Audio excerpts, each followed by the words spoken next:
Bonjour tout le monde, content de vous revoir. Aujourd'hui, je vais vous parler d'Akira Kurosawa, de Yojimbo, et parce que le film est de retour sur les salles, j'espère dans une version restaurée, je suis sûr même que c'est une version restaurée. Après avoir, après le succès de la reprise du film de Les Sept Samouraïs en version complète et version restaurée 4K. Donc il y a plusieurs films de d'Akira Kurosawa qui ressortent. Dans le lot, il y a beaucoup de films que je ne connais pas. Il faut que je vous avoue une chose, j'ai une petite méconnaissance de l'œuvre d'Akira Kurosawa dans ses œuvres hors samouraï. Je connais peu ses films noirs, peu ses mélodrames, et j'en suis pas très fier, mais voilà, il faudrait acheter tous les films qu'il a tournés, et ça fait un budget et j'ai pas les moyens. Mais bon, donc aujourd'hui, je vais vous parler de Yojimbo. Yojimbo, alors je vais vous en parler pour plusieurs raisons. Mais la version première, c'est que c'est un film fondateur. Fondateur pour le cinéma en général. Quand, euh, euh, quand Kurosawa fait Yojimbo, il veut faire un film qui est un hommage à John Ford. Euh, car c'était pour lui son maître incontesté, sa référence absolue.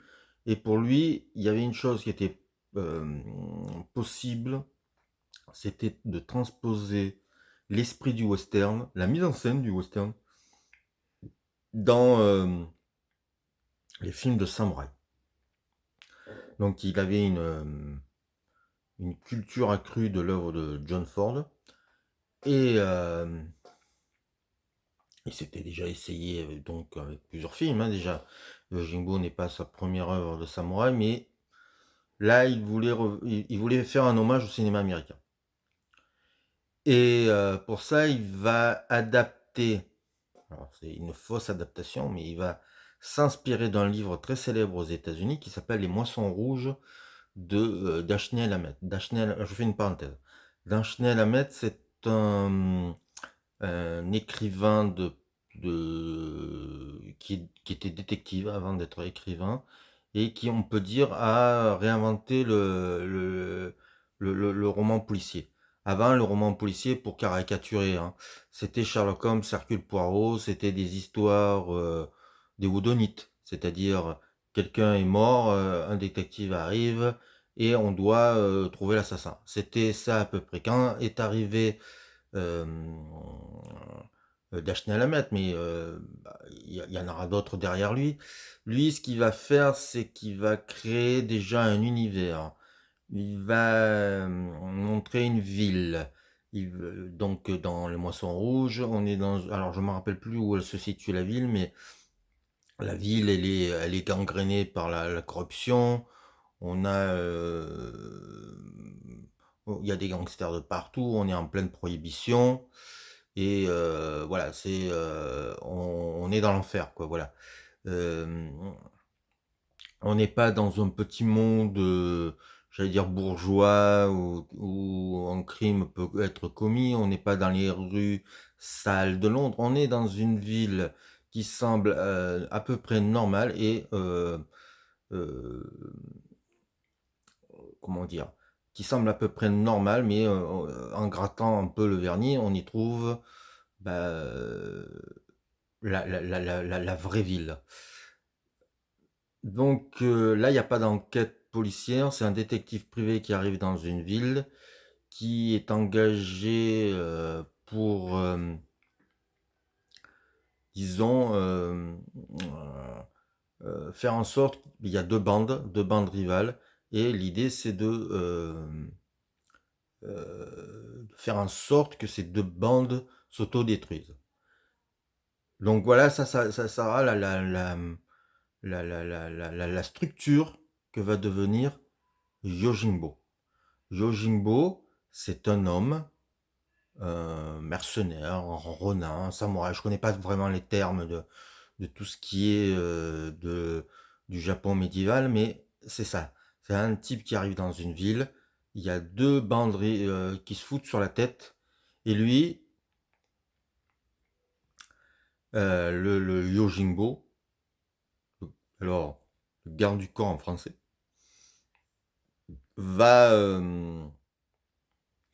faire en sorte que les deux bandes s'autodétruisent. Il va essayer de manipuler l'un pour, euh, pour, euh, voilà, il va essayer de manipuler les groupes pour pouvoir les exploser de l'intérieur. Alors, Yojimbo, c'est une sorte de mercenaire qui fait ça pour l'argent. C'est donc le film est interprété par Toshiro Mifune et le film va avoir un vrai retentissement parce que c'est du vrai cinéma populaire. C'est un cinéma qui va c'est- à la différence des films japonais qui étaient souvent des films intimistes ou des films lents, là ça va vite. Et du coup, c'est un film qui va euh, comment dire? C'est un film qui va je cherche les mots, hein, je veux pas dire de bêtises. C'est un film qui va inspirer d'autres artistes. Voilà, c'est ça que je veux chercher. Dont Sergio Leone, qui va en faire pour une poignée de dollars. Voilà. Donc le film a euh, une vraie, c'est une vraie révolution esthétique parce que il propose des thématiques et il propose aussi une esthétique qui n'était pas courante à l'époque. Et ça va être un succès et ça va influer sur des tas et des tas d'artistes. C'est-à-dire que Akira Kurosawa s'inspire du western pour faire un film de samouraï et Sergio Leone va se dire tiens, cet univers-là va pouvoir m'inspirer à moi-même un western. Alors lui, il va avoir des problèmes parce que la maison de production n'achètera pas les droits. Et bien entendu, Akira Kurosawa va s'en rendre compte parce que le film, pour une poignée de dollars, va être un gros succès. Il va avoir un procès, la maison de production va perdre des sous. Et puis voilà. Mais c'est un film tellement fondateur, Yojimbo, que un autre réalisateur va s'inspirer quelques années plus tard de ce film-là, c'est Walter Hill, avec Dernier recours, avec Bruce Willis. Et c'est bien parce que c'est rigolo, c'est le retour à la voyeur, c'est-à-dire qu'on revient aux sources du livre de Dashiell Hammett. Donc, c'est-à-dire que là, c'est un Yojimbo de Akira Kurosawa qui s'inspire de plusieurs choses, va revenir aux États-Unis et voilà, c'est lui qui va donner les bases de plusieurs genres. Et ça serait intéressant de voir si quelqu'un aujourd'hui pourrait s'inspirer de cette même histoire pour en faire un film. Je pense qu'il y a de quoi faire. Ça serait bien que ce soit un Français, par exemple. Ça serait une bonne idée. Un Français s'inspire pour parler des banlieues ou je sais pas quoi. J'en sais rien. Un polar.